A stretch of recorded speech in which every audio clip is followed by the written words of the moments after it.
और आज का जो लाइव है उसमें काफ़ी आपके सवाल है, जो सवाल आप लोगों के मन में द्वंद्व जो चल रहे हैं उन लोगों को लेके ही, ताकि आपके जितने भी डाउट है वो मैं क्लियर कर सकूं। याचिका लग चुकी है और लिस्टेड भी हो चुका है केस और डेट भी मिल चुकी है। जहां पे कार्यपालिका व्यवस्थापिका फेल होती है, लोगों के हकों की आवाज़ नहीं उठाई जाती है, वहां पे न्यायपालिका अपना न्याय करती है। उसी के संदर्भ में हम न्याय की उम्मीद के साथ उस न्यायपालिका के दरवाजे पे दस्तक दे चुके हैं। और जितने भी युवा साथी मेरे जो लाइव जुड़ रहे हैं, एक बार वो सभी लाइव जुड़ जाएं। लोगों के मैसेज ये भी आ रहे हैं कि फॉर्म भरें नहीं भरें। बहुत सारे लोगों को ये है कि याचिका कब लगेगी, कहाँ लगेगी, क्या हुआ है। बिल्कुल दोनों जगह पेपर में आना जरूरी नहीं है, धमाका होना जरूरी है। पेपर में तो वो लोग भी निकलवा रहे हैं जो अपनी तरफ से भी याचिका लगवा रहे हैं, ताकि लोगों के बीच में एक माहौल बना रहे। फॉर्म के बारे में मैं बताऊंगा। बिल्कुल पिटिशनर का जो लोगों को लग रहा है कि पिटिशनर हमें क्यों नहीं बनाया जा रहा है, तो हम सभी के युवाओं के हित की बात रख रहे हैं, सारी बातें कर रहा हूं मैं। और सबसे बड़ी बात, मैं खुद पिटिशनर बन रहा हूं। एक बार युवा जितने भी साथी हैं वो अपने युवाओं तक आवाज़ पहुंचा दे, क्योंकि ये बीएड धारियों की आवाज़ मैं उठाने की कोशिश कर रहा हूं। तो एक बेड़ा, बहुत बड़ा बेड़ा है राजस्थान के युवाओं के लिए, स्पेशल टीचर का भी, सभी मुद्दे में रखने की कोशिश करूंगा। आपके कमेंट का भी आज जवाब दूंगा मैं, आप लोगों से जितने मैं लाइव जुड़ रहा हूं। देखो, पहली बात मैं रख रहा हूं, यहां पे 2 जगह हमने याचिका लगाई है। यही तो बात है ना सर, याचिका क्या डेट भी मिल चुकी है, सुनवाई 21 तारीख को है। चलो आगे बात करते हैं। 2 जगह हमने याचिका लगाई है। पहली बात, याचिकाएं 2 जगह लगी है, जयपुर और जोधपुर। जयपुर में याचिका की डेट मिल चुकी है। देखो, कई लोग ये कह रहे हैं 19 तारीख वाली आपकी याचिका है क्या, 20 वाली आपकी है क्या। नहीं, ये हमारी नहीं है, हमारी टीम के द्वारा नहीं लगाई गई है। हमारी जो कोर टीम का जो डिसीजन है उस हिसाब से हमारा ये नहीं है। लेकिन 19-20 को भी हमारे एडवोकेट वहां पे खड़े होंगे, एडवोकेट का जो पैनल है, क्योंकि सेम मैटर है और कोर्ट इस चीज को भी देखते हैं। दूसरी बात, कई लोग ये पूछ रहे 19 को क्या है, 20 को क्या है। देखो, इससे पहले मैं आपको क्लियर कर देता हूं, वो जो याचिका अदर लोगों ने लगाई है, उनका एक का मैंने ड्राफ्ट पढ़ा है। चलो अपनी याचिका को बता देता हूं मैं। अपनी याचिका 21 की उसकी सुनवाई है। देवेश कुमार नाम से याचिका लगी है, देवेश कुमार धौलपुर से, मेरे अजीज मित्र। और दूसरी जो याचिका लग रही है, दूसरी जो याचिका है वो जोधपुर से मुकेश कुमार के नाम से है।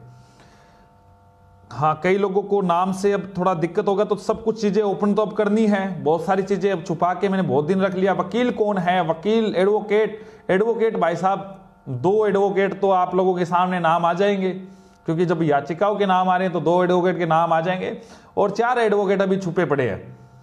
आप चिंता ना करें, एक सीनियर एडवोकेट भी हमने उतारा इस मैटर के लिए।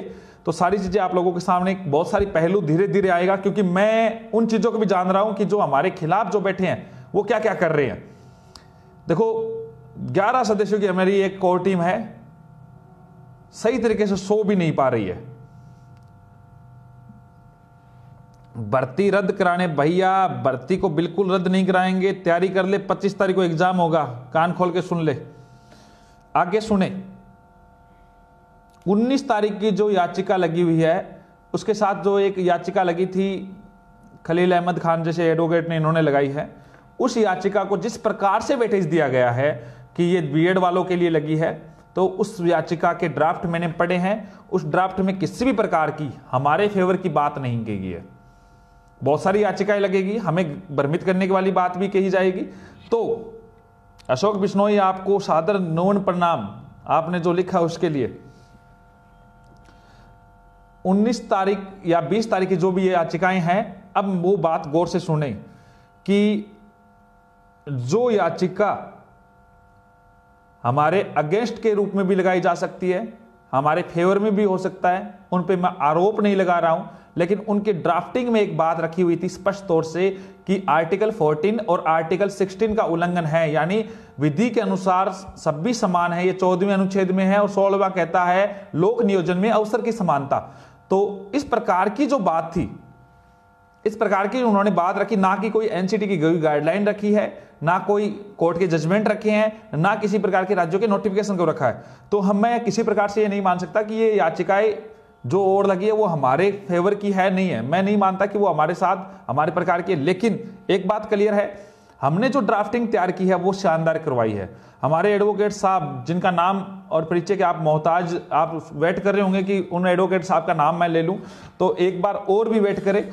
कल मैं उनके साथ कुछ तस्वीरें हैं वो साझा करना चाहूंगा, क्योंकि उन्होंने भी अपनी प्रतिष्ठा का सवाल बना रखा है इस बात को, तभी मैंने उन एडवोकेट को उतारने की कोशिश की है। उनके पास भी कई छेदी पूछने की कोशिश की है, लेकिन उन्होंने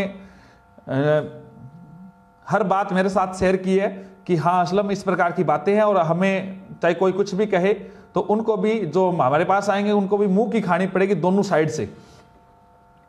अब एग्जाम कब होगा ये सवाल बहुत सारे लोगों का है। इसी बीच में एक आवाज दे देता हूं, आपको एक बात बता रहा हूं, आवाज नहीं आ रही है, शायद तक आपके मोबाइल में मिस्टेक हो सकती है सर, सभी को आ रही है। 19 तारीख को मैं धौलपुर के दौरे पे रहूंगा। धौलपुर के हमारे जो सरपंच साहब है उन्होंने आमंत्रित किया है बीएड वाले की आवाजों के लिए। तो सबसे पहले धौलपुर को हमने चुना है, उस वीर भूमि को चुना है, वहां पे जाने का निर्णय लिया है। हालांकि अन्य जिलों से भी हमें पास आने के लिए आमंत्रण आ रहा था, लेकिन हम धौलपुर को जा रहे हैं पहले। और 19 तारीख को जगह और स्थान आपको कल मेरे पेज पे मिल जाएगा। धौलपुर के जितने भी युवा साथी है वो जरूर पहुंचे और इस बात को समझे कि हम किस प्रकार की बात रख रहे हैं, वो आगे चले। एग्जाम कब होगा? तो एग्जाम 25 को ही होगा। हम किसी भी प्रकार से सभी युवा साथियों को कहना चाहते हैं कि प्रभावित ना हो, इस बात को गौर से समझे कि एग्जाम कब होना है। तो 25 की डेट दी हुई, तो 25 के लिए अपने को तैयारी करनी है। और जो दिक्कत है सबसे ज्यादा, किसी लोगों को एग्जाम आगे जाएगा कम जाएगा, तो वो चीजें छोड़े। लेवल प्रथम की जो तैयारी कर रहे हैं जो युवा साथी लेवल प्रथम की जो तैयारी कर रहे हैं, उन सभी के लिए मैं कह रहा हूं कि आप तैयारी जारी रखें। फिर ये मत कह देना कि तैयारी नहीं हुई। दूसरी बात, एक अभी कमेंट पढ़ा है मैंने PIL या जनहित याचिका का कि भैया इसमें कॉमन डिसीजन करवा दीजिए, जनहित याचिका लगा दीजिए जिससे हमें दिक्कत ना हो। जनहित याचिका के संदर्भ में जनहित याचिका ये होती है कि जिसमें सभी लोग जन प्रभावित होता है। आपके परिवार को ही ले लो, आप खुद प्रभावित जरूर है इस भर्ती से या इस मैटर से, लेकिन आपके पापा मम्मी वगैरह भाई बहन वो प्रभावित नहीं है, वो जनहित में नहीं आता है। एक छोटा सा स्पेस लोग प्रभावित हो रहे हैं। बिल्कुल 50% से कम वाला व्यक्ति भी बैठ सकता है बीएड में, ये कमेंट आया कैलाश जी का। तो इसमें 5% की वो छूट दी गई है। जोहार बिल्कुल नरेश शर्मा जी। कई लोग ये कह रहे हैं पिटिशनर, तो पिटिशनर से क्या हो रहा है? तो इनका भी मैं क्लियर कर देता हूं कि मैं खुद पिटिशनर बन रहा हूं, इसलिए क्योंकि हमारे एडवोकेट साहब ने स्पष्ट तौर से कहा है कि हमारा जो पहला प्रयास है कि सभी लोगों के लिए कॉमन डिसीजन हो। लेकिन यदि पंजाब हरियाणा हाईकोर्ट की तर्ज पे यदि ये मामला लंबा खींचा जाए, ये मामला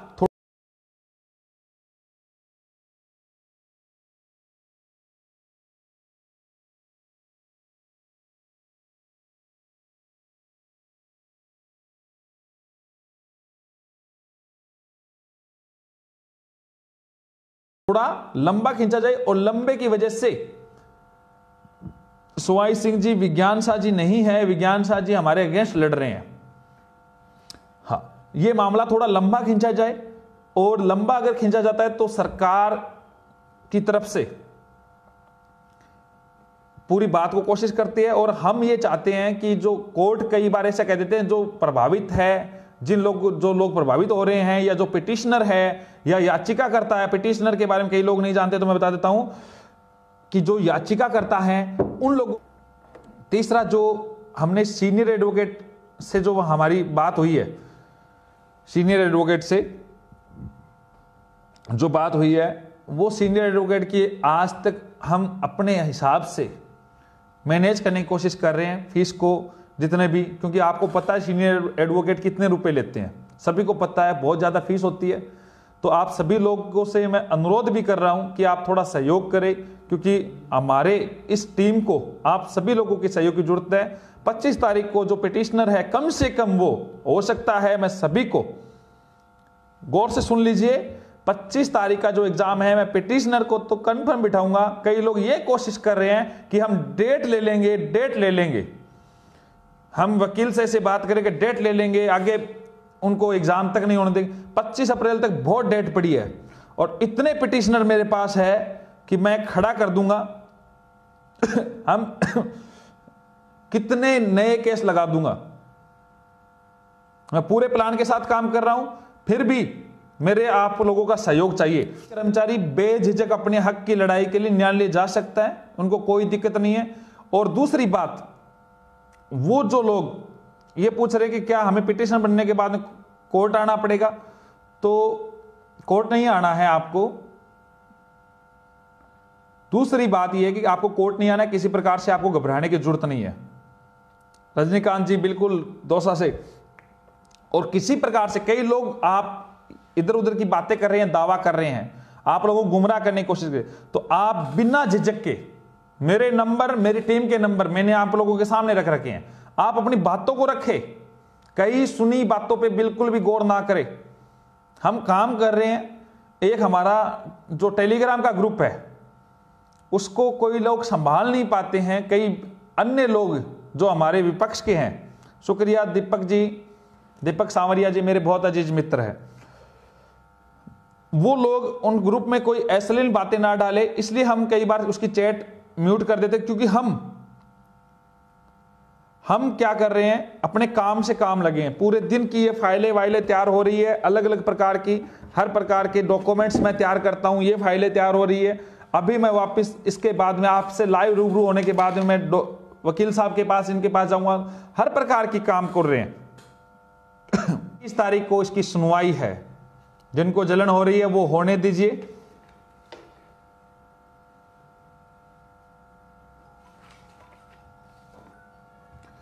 बाड़मेर भी आएंगे, सभी राज्य के युवाओं के साथ पूछने की कोशिश करूंगा। एडवोकेट के नाम बता दिए जाएंगे, आपको पता ही चल जाएगा, कोई चिंता ना करें।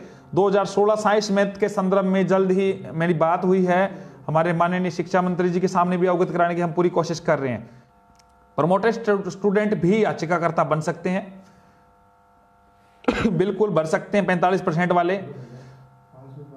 जो भी चीजें हैं, संस्कृत डिपार्टमेंट की कल विनीत यादव जी सुनवाई है, उस पर बहस होगी।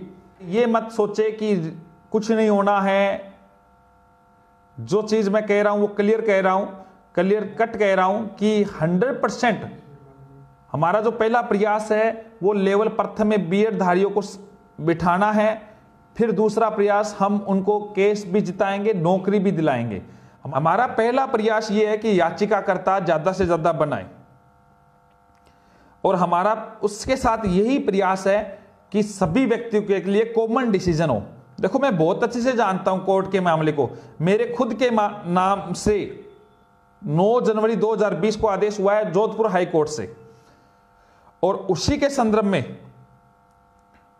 संदर्भ में मैं ये बात बोल रहा हूं कि केवल मैं अकेला पिटिशनर था और 2500 तक का ऑर्डर लेके आया था, और लगभग 387 लोगों को नौकरी का सवाल था।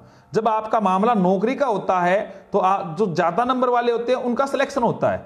यह मामला एग्जाम में बैठने वाला का है, तो कोर्ट कई बार मामला लंबा खींचता है, तो कोर्ट ये कहते हैं कि हाँ, एक बार एग्जाम में बिठाओ खाने का। अगर इस प्रकार का आदेश हो जाए, जिस प्रकार से ये हरियाणा हाईकोर्ट का आदेश है, मेरे हाथों में ही पड़ा है, अगर आप लोग इसको पढ़ सकते हो तो शायद उल्टा है, तो आप बॉम्बे हाईकोर्ट का आदेश का 22 नंबर पैरा पढ़ लीजिए। इसमें स्पष्ट तौर से सरकार को फटकार लगाई हुई है कि किसी प्रकार से, देखो भाई लोगों, अब भी जाग जाओ। बहुत डॉक्यूमेंट्स मेरे पास आ गए पिटिशन वाले, वो मैंने एडवोकेट के पास सामने मैं उसको भेज रहा हूं। अगर और कोई सुनवाई किसको है, अगर जो कह रहे हैं कि खुद की भर्ती में न्याय नहीं दिला पाए, अरे भाई, मेरी खुद की भर्ती में मेरे नाम से आदेश है, ऐसा आदेश जो हमेशा नजीर बन के रहेगा कोर्ट का, जिसके आधार पे 2018 की वेटिंग आई है। उन लोगों को क्या पता, जो लोग केवल इतना ज्ञान रखते हैं, वो अपनी अपनी बात रख देते हैं, आप लोगों को गुमराह कर देते हैं। और आप देख लीजिए 2018 की जो वेटिंग कुलदीप कुमार बेनीवाल के नाम से जो ऑर्डर हुआ है उसमें मेरे नाम का आदेश साथ लगा हुआ है कि मोहम्मद असलम वाले आदेश के आधार पे इनको नियुक्ति दी जा रही है और उनके आधार पे 18 की वेटिंग आ रही है। हाँ भाई, लुबीना फातिमा कौन है, ये क्वेश्चन बहुत बार लोगों ने कहा कि आपका हमारा केस नहीं लगा है। लुबीना फातिमा का जो केस है उसी में आर्टिकल 14 और आर्टिकल 16 का जिक्र है। उसमें एनसीटी का कोई भी जो गजट नोटिफिकेशन है उसका कोई जिक्र नहीं आया है। उसमें सुप्रीम कोर्ट का जो केस जीता हुआ उसका कोई जिक्र नहीं है। पिटिशनर बनने के लिए क्या करना, तो नीचे 2 नंबर लिखे हुए उन पे बात करें, वो सारी डिटेल आपको समझा देंगे। लुबीना फातिमा का जो केस है उसमें किसी भी प्रकार से कोई भी राज्य के नोटिफिकेशन का जिक्र नहीं है। यानी उन्होंने नाम बीएड वालों का नाम से बहुत बड़ा अखबार में, न्यूज में इस प्रकार की बातें की है।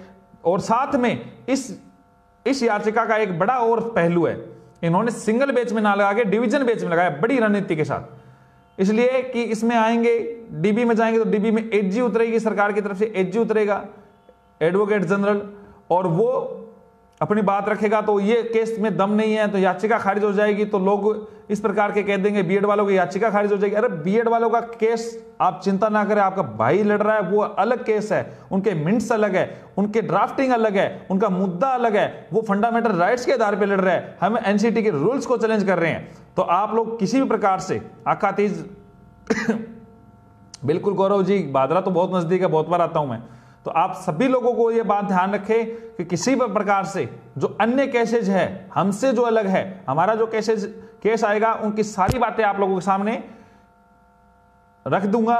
देखो मैं पूरे दिन काम करता हूं, उस वजह से मैं समय नहीं दे पाता हूं। तो आप लोग निराश ना होए, कोई भी बात है तो बेझिझक मुझे कॉल करें, मैं पूरी कोशिश करता हूं आपके कॉल के जवाब देने की। यदि